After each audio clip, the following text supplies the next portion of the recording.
মসজিদে নববীতে এক বুড়ি মা চলে আসছেন। ওই সময় ফজরের সময় এক যুবক ওই বুড়ি মাকে আগের পোশাকে দেখলেন। দেখার পর বলছে, বুড়ি মা, পর্দার আয়াত নাজিল হয়েছে, এইভাবে মসজিদে নববীতে যাওয়া যাবে না। সম্পূর্ণ শরীরটাকে ঢেকে নাও। কথা বলার সঙ্গে সঙ্গে বুড়ি মা বসে পড়লেন জমিনে। যুবক বলছেন, বুড়ি মা রে, যাও, আজকের মতো চলে যাও, যেহেতু তুমি জানো না। বুড়ি মা বলছে, বাবা, হতে পারে না, আল্লাহর পক্ষ থেকে বিধান এসেছে, আমি শুনেছি, তারপরেও না মানিয়া এক পা উঠাবো, হতে পারে না। তুমি যাও, আমার অমুক রুমে একটা বড় ওড়না আছে, যা বাসা যা, ওড়নাটা এনে দিবি রে। আমি সমস্ত শরীর ঢেকে তারপর সালাতের জন্য, নামাজের জন্য মসজিদে নববীতে যাব, এর আগে এক পাও উঠাবো না। আমাকে দাও সে ইমান, আল্লাহ মেহেরবান, আমাকে দাও সে ইমান, আল্লাহ মেহেরবান। যে ইমান ফাঁসির মঞ্চে অসংকোচে গায় জীবনের গান, আমাকে দাও সে ইমান, আল্লাহ মেহেরবান। লিল্লাহে তাকবীর। বাজান, কিছুক্ষণ চলবে কি? আসেন আপনাকে একটা হাদিস শোনাই।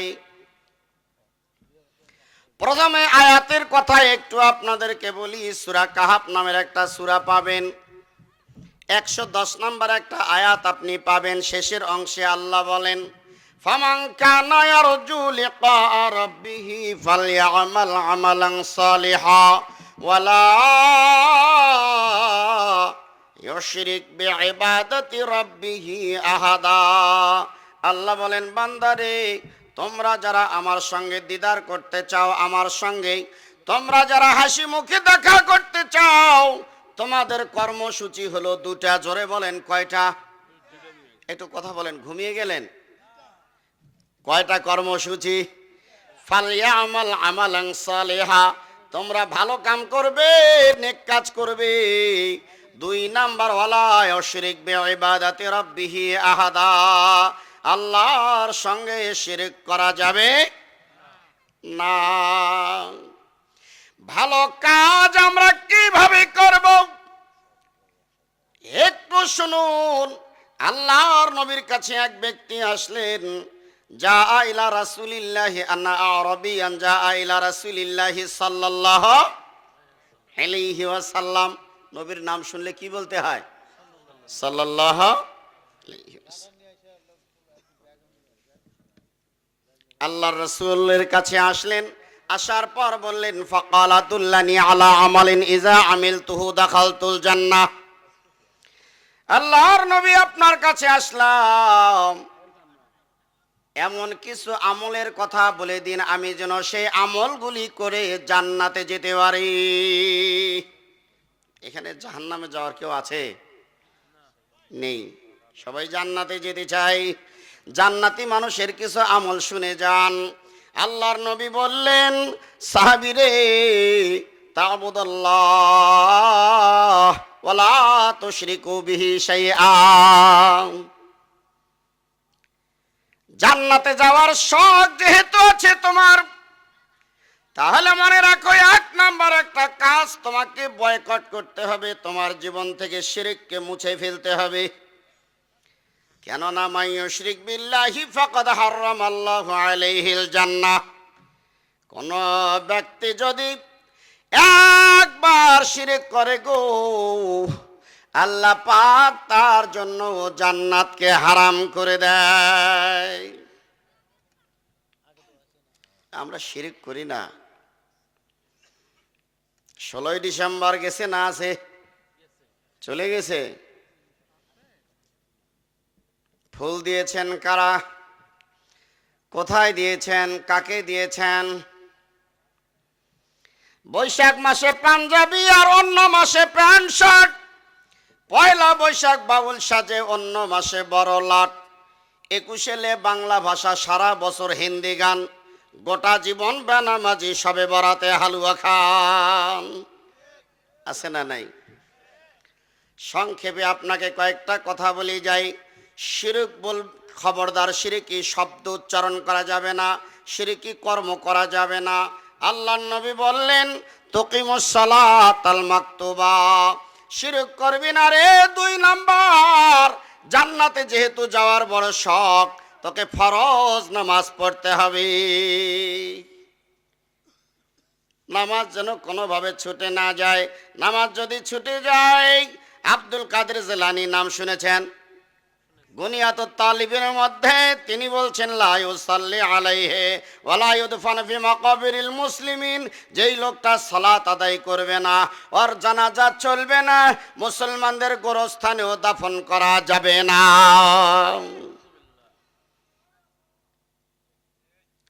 সালাত আপনাকে পড়তে হবে। লোকটা বললেন দুল্লানি আলা আমালিন ইজা আমিলতুহু দাখালতুল জান্নাহ। নবীজি আমাকে ওই আমলের কথা বলেন যে আমল করলে আমি জান্নাতে যাব। আল্লাহ নবী বললেন শিরক করবা না। 2 নাম্বার, তুমি সালাত আদায় করবা, সালাত ছাড়বা না। সালাত যদি আপনি আদায় করেন, তাহলে সেইখানে গিয়া একটা জিনিস মনে রাখবেন, আল্লাহর রাসূল বলেন যতক্ষণ তুমি সালাতের জন্য অপেক্ষা করবা, মসজিদে গিয়া সালাত আদায় করার জন্য থাকবা, আল্লাহর নবী বলছেন ততক্ষণ পর্যন্ত ফেরেশতারা বলতে থাকে আল্লাহুম্মা গফির, আল্লাহুম্মা আরহাম, ও আল্লাহ লোকটাকে ক্ষমা করো, ও আল্লাহ লোকটাকে মাফ করো, ও আল্লাহ লোকটাকে হেফাজত করো, ও আল্লাহ লোকটার গুনাহ মাফ করে দাও। বলেন সুবহানাল্লাহ। আজ আপনাকে আমাকে কত সুন্দর ভাবে আল্লাহ নিয়ামত দিয়ে, নিয়ামতের মধ্যে আল্লাহ ডুবিয়ে রেখেছেন, তারপরও সালাত আদায় করি না। অথচ আল্লাহর নবীর জামানায় সালাম ফেরানোর পরে এক ব্যক্তি উঠেই দৌড় দিচ্ছে। আল্লাহর নবীর কাছে সাহাবী এসে বর্ণনা করছেন, আল্লাহর নবী গো, লোকটা সালাম ফেরানো হলে একটু দেরি করে না, বাড়ির দিকে ছুটে চলে যায়। আমাদের মন বলছে লোকটা মুনাফিক হয়ে গেছে, কেননা সালাম ফেরানোর পরে বেশ কিছু দোয়া আছে না নাই? নবী বলছেন ইজা সাআলতা ফাসআলিল্লাহ। ও দুনিয়ার মানুষ, যখন কোনো কিছু চাওয়ার জন্য তোমার ইচ্ছা জাগে, তুমি চাও কার কাছে চাইবা? কার কাছে চাইবা? কিন্তু আমাদেরকে অনেক মানুষ আছে, তারা কি বলে, ও গো লাল চান নৌকার মাঝি আমায় করিও পার। আমরা পাপী গুনাহগার বান্দা, দয়াল কেমনে হবরে পার। ও হে লাল চান নৌকার মাঝি আমায় করিও পার। আছে না নাই? চাইতে হবে কার কাছে? দিবেন কে? ছেলে দেওয়ার মালিক কে? মেয়ে দেওয়ার মালিক কে? বন্ধা করে রাখতে পারেন কে? আল্লাহ যদি দেয়। আজকে কেন আপনি আমি বিভিন্ন মাজারে মাজারে ঘুরে বেড়াই? ইব্রাহিম আলাইহিস সালাম 80 বছর বয়স হয়ে গেল, তারপর একজনের কাছে ডাক দিয়ে বলেছিলেন রাব্বি হাবলি মিনাস সালিহিন। কাকে বলেছিলেন? আল্লাহ। যেই কথা বলছিলাম, সালাতের পরে আপনি বসে কিছু দোয়া পড়বেন। এক ব্যক্তি দৌড় দিয়ে চলে যায়, রাসূলের কাছে অভিযোগ করা হলো লোকটা মনে হয় মুনাফিক হয়ে গেছে। আল্লাহ নবী বললেন ধরো ওরে, ধরে আমার কাছে নিয়ে আসো। যখন লোকটা পরবর্তী সালাতেই সালাম ফিরিয়ে যখন দৌড় দিবে, সাহাবীরা তাকে টেনে ধরেছে, কই যাও? রাসূলের কাছে নিয়ে যাব, তুমি মুনাফিক হয়ে গেছো। এবার আল্লাহর নবীর কাছে ধরে আনা হলো। আল্লাহর নবী বললেন বাবারে, সালাত আদায় করার পরে, সালাম ফেরানোর পরে কিছু দোয়া আছে, তুমি কি দোয়াগুলি জানো না? তুমি মনে রেখো রে বাবা, যদি কোনো ব্যক্তি মান সাআলাল্লাহুল জান্নাতা সালাসা মাররাতিন ক্বালাতিল জান্নাতু আল্লাহুম্মা আদখিলহুল জান্নাহ, কোন ব্যক্তি যদি একবার বলে আল্লাহুম্মা ইন্নী আসআলুকাল জান্নাতাল ফিরদাউস, ওই রকম করে যদি আর একবার পড়ে, আমার সাথে বলেন তো বাবা, আল্লাহুম্মা ইন্নী আসআলুকাল জান্নাতাল ফিরদাউস সালাসা মাররাতিন ক্বালাতিল জান্নাহ, তিনবার যদি কোনো ব্যক্তি এই দোয়াটা পড়ে, আল্লাহর নবী বলছেন ক্বালাতিল জান্নাহ, জান্নাত তখন আল্লাহর কাছে বলে আল্লাহ আমাকে দেখে নাই, আমাকে আমার সম্পর্কে তার ধারণাও নাই, শুধু জান্নাত আছে এইটুকু বিশ্বাস করি আল্লাহ জান্নাত চেয়েছে, প্রভু গো তুমি তাকে জান্নাতে প্রবেশ করাও। একবার কি চিৎকার করে সুবহানাল্লাহ বলা যায়? ওমান ইস্তাজারাকা মিনান নারি সালাসা মাররা ক্বালাতিন নার আল্লাহুম্মা আজিরহু মিনান নার, কোন ব্যক্তি যদি তিনবার বলে আল্লাহুম্মা আজিরনা মিনান নার, বলেন তো আল্লাহুম্মা আজিরনা মিনান নার, তিনবার যদি কোনো ব্যক্তি বলে, আল্লাহর নবী বলছেন ক্বালাতিন নার আল্লাহুম্মা আজিরহু মিনান নার, আল্লাহর কাছে তিনবার যদি ডাক দিয়ে বলে আল্লাহ জাহান্নাম থেকে বাঁচাও, এই কথা বলার পরে জাহান্নাম নিজেই আল্লাহর কাছে বলে আল্লাহ দেখে নাই, জাহান্নামের আগুন দেখে নাই, শাস্তি সম্পর্কে তার কোনো ধারণা নাই, তারপরও ভয় পেয়েছে আল্লাহ তুমি তাকে জাহান্নামে দিও না।